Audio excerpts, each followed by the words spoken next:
Исәнмесез, саумысыз дуслар. Мин Назлы Гөлсөнгатова, сез шоу-біз тапшыруын карыйсыз. Я җитте. Дөнья әкренләп кенә яшелләнә башлаячак. Һәм әлбәттә инде әлеге барлык палитрага карап, сыкланып, хыялланып кына йөрисе килә. Ә бит аны күрер өчен яхшы күз күреме кирәк. Ә моның өчен вакытында күзләрне тикшертергә. Біз бүген Смотри клиник офтальмология клиникасына килдек. Һәм безнең кунагыбыз да бар. Гөлназ Сәфәрова, Татарстанның атказанган артисты, конференция блогер. Әйдәгез сәяхәтне башлап җибәрик. Дуслар, мин күрәм, офыкта безнең көтеп алган кунагыбыз да. Гөлназ, сәлам. Гөлназ, күпләрне кызыксындырган сораудан башлыйм әле. Син бер көндә ничә урында булырга өлгерәсең? Ой, мен үзімді санап үлгірмейм, аны 7-8-10 орында болырға мүмкін. Шоған көрем, мен бүтін әйбір уақытында тігі тайминг бойынша. Бір сағат мында, қазір салып қойдым, анасын шаба мен екінші жерге. Ә сен еш соңа қаласың? Yok, еш соңа қалмайм, әгер де мені білән ұшырашуға келген кішілер соңа қалмаған ұшырақта, чүнки бит әлі бұл туры келерге тиеш, тәңгәл келерге тиеш. Әйтик соңа қалалар екен. Білесің, шамадан тыш 5-10 минут түгел, бір ярты сәгатке 40 минутқа ул шырақта. Мен кетем. Бұл бітіне мені хұрмет етмеу деген сөз. Әгер де мен ярты сәт кішіні күтіп отырам екен, ал кіші жоқ екен. Ғафу етігіз, шақырдығыз, келмәдігіз. Бұл кішіге қарата хұрмет болмау деген сөз. Андай шырақта кетер керек. Біз бүгін офтальмология клиникада әйтәлі менә син еш күзіңні күрсәтәсің, тикшертәсің. Аллаға шүкір еш түгіл, не үшін Аллаға шүкір деп айтам, чөнки көзімнің күреме дейлер ме, көзімнің көз көреме яқшы. Линзалар киясің ме? Жоқ, демеу, линзалар кигенім жоқ. Бір тапқыр фильмда ойнағандағына көзіме 2 түрлі линза кидірткенлер еді, түс үшін. Ләкин біз біләбіз, сен имидж үшін күзліклер киерге яратасың. Имидж үшін күзліклер кием, ләкин алар гади пыяла білән, алар біріндеттегі диоптри біләт түгіл. Әйдә, хәзер без тагын бер хат синең сәламәтлегеңә тукталып, әйдә, тикшерү ясап алыйк әле. Здравствуйте, добрый день. Это у нас Гузель Фаритовна, врач-офтальмолог, офтальмохирург. Гульназ Сафарова. Насколько я знаю, вы очень хорошо уже про нее проинформированы, так что предоставляю вам нашу ведущую. Пожалуйста, у нас сейчас будет обследование.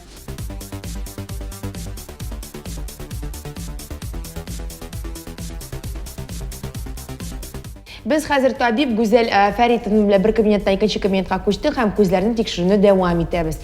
Bunda hozir menga sonlar ko'rsatishaklar, ham minalarni aytgandan so'ng ko'zlarim ne darajada yaxshi ko'rganligini doktor bizga aytib berishak. Aytamiz, tekshira boshlaymiz.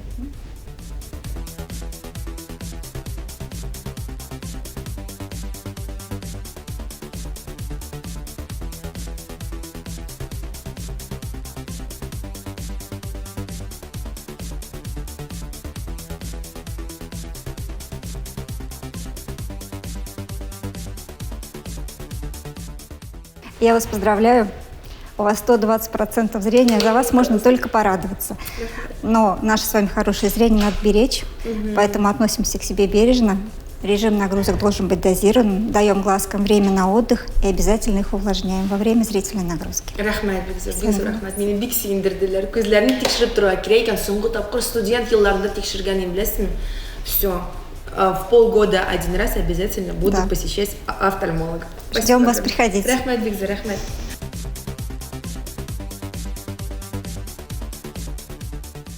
Dostlar, qarağızın mında bolalar офтальмологиясы да бар екен. Демек, балаларны айрым текшерелер, да? Можно прийти с ребенком и проверить зрение без проблем. Да, отдельная детская табличка, это кабинет аппаратного лечения, отдельно фароптер, тот же самый прибор, только для детей.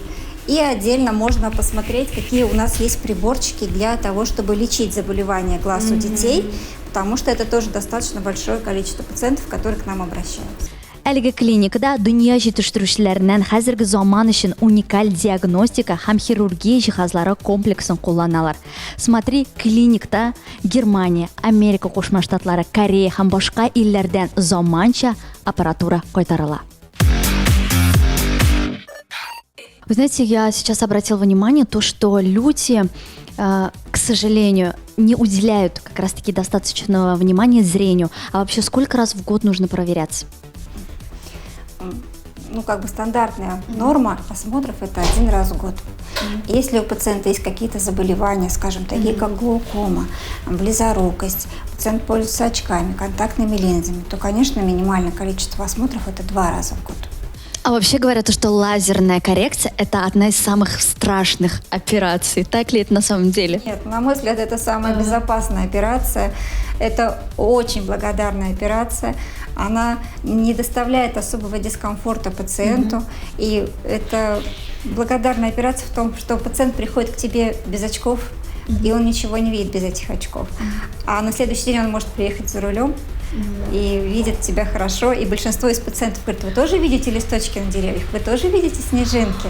Поэтому эта операция, она, конечно, очень удобная для пациента, потому что дает очень-очень быстрый восстановительный период. Она не опасна для пациента, мы не проникаем внутрь глаза, вся процедура проходит на поверхности глазного яблока. Сейчас эта процедура, она становится все более и более доступной, стоимость этой операции ее в районе 15-16 тысяч, ее может позволить себе очень многие пациенты. А какие еще вы предоставляете услуги? Ну, в нашей клинике спектр услуг, он позволяет помочь пациенту любого возраста. Для деток у нас организован прием детского офтальмолога. Есть кабинет аппаратного лечения в случае необходимости. При необходимости можно прооперировать косоглазие ребенку. А давайте мы еще порадуем наших телезрителей. Возможно, вот на весну у вас есть какие-то акции, какие-то скидки. Чем мы можем поделиться? Ну, наша клиника, она вообще радует пациентов своими доступными ценами. У нас лазерная коррекция стандартная стоит 15 500, фемтолейсик стоит 49 500, а цены на оперативное лечение катаракты начинаются от 18 тысяч и далее, в зависимости от хрусталика, который выбирает пациент. Менә шулай, дуслар, биргә киләсез, сезне башта тикшерәләр, бөтен анализларны бирдертәләр һәм шунда ук чыгу юлын табып, сезгә тулаем ярдәм итә алалар. Давайте еще скажем про клиники. Насколько я знаю, у вас есть филиалы, куда можно прийти. В Казани у нас одна клиника, вот мы находимся в этой клинике сейчас на Толстого 5/28. У нас есть еще филиалы в Оренбурге, в Кирове, в Самаре. Поэтому помощь мы можем оказать не только пациентам из Татарстана, но и пациентам из соседних регионов.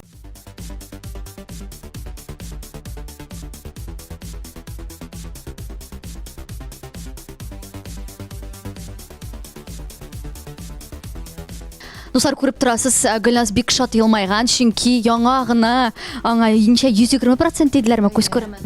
120% диделәр һәм бу мондый процент бик сирәк кешеләрдә генә була диләр. Аллаһка шөкер. Хәер, белесеңме, хәер миңа калса, әгәр дә синең күз күремен андый булмаса да, син гомумән бик шат, җыр телле һәм юмор хисе булган кеше. Мин күп очракта позитив булырга тырышам, ниндидер бу инде шундый кичкенә генә күңел төшенкелекләренә дип бирешмәскә тырышам. Буларсы да үтә торган бит инде, бетә торган. Иң мөһиме, әни әйтмешли, баш исән сау булсын. Син шулай ук бер чиктән икенче чиккә ташлана торган кешегә ошагансың. Бер карыйсың, Гөлназ елмая, икенче карыйсың, Әйе, шулап та шулай. Мин анда елап бетеп, анда чисти күңел төшенкелекне төшеп бетеп дип әйтим инде. Менә булмый инде бу нәрсә дип тә утыра алам. Ачуым чыккан моментлар була. Мин кызу канлы кеше. Мин анда мәсәлән миңа нәрсәдер ошамый икән.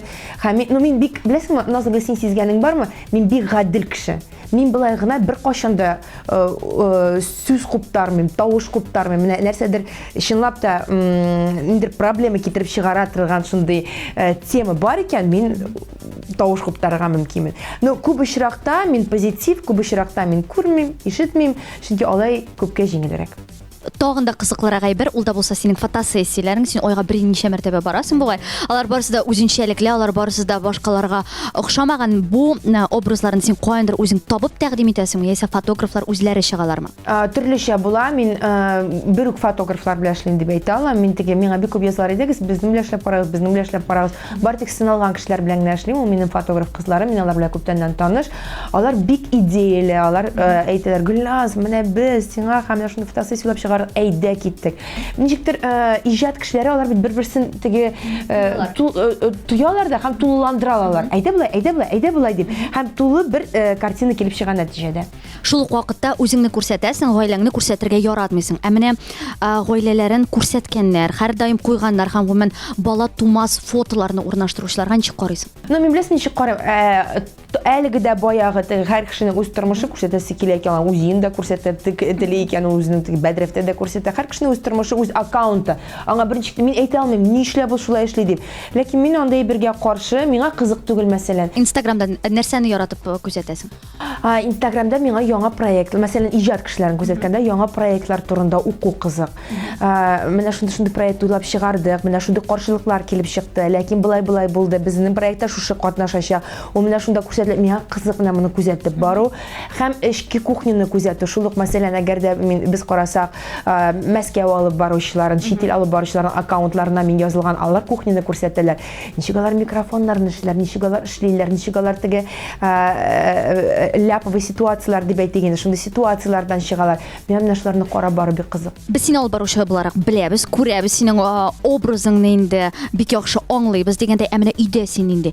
Өйдәге Гөлназ һәм сәхнәдәге Гөлназ алар нык аерыламы? Нык аерыла. Икесе ике кеше, чөнки менә мин сәхнәдә, гомумән икенчемдә сәлам, менә шундый теге аудиторияны тып тора торган, анда кайф исти торган, минем төп максатым анда концертны алып бару, концертны номерларны бер-берсенә ялгау һәм яхшы продукт китереп чыгару. Мин анда икенче төрле анда позитив шундаймы. Ә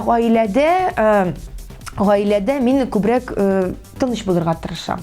Чөнки гаиләдә менә син нинди, синең холкың нинди, ул балага күчә, ул гомумән атмосферага күчә. Ә гаиләдә тыныч, шундый комфортлы атмосфера булырга тиеш. Менә булай ыгы-зыгы түгел, кая син монда гаиләдә беренчектә менә бу төгәллектә булырга тиеш түгел, аның хәтле дәрәҗәдә.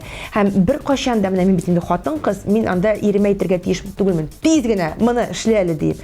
Менә бу әйбер эштә калырга тиеш барса. Шуңа күрә миңа 100% үзгәреп үземне.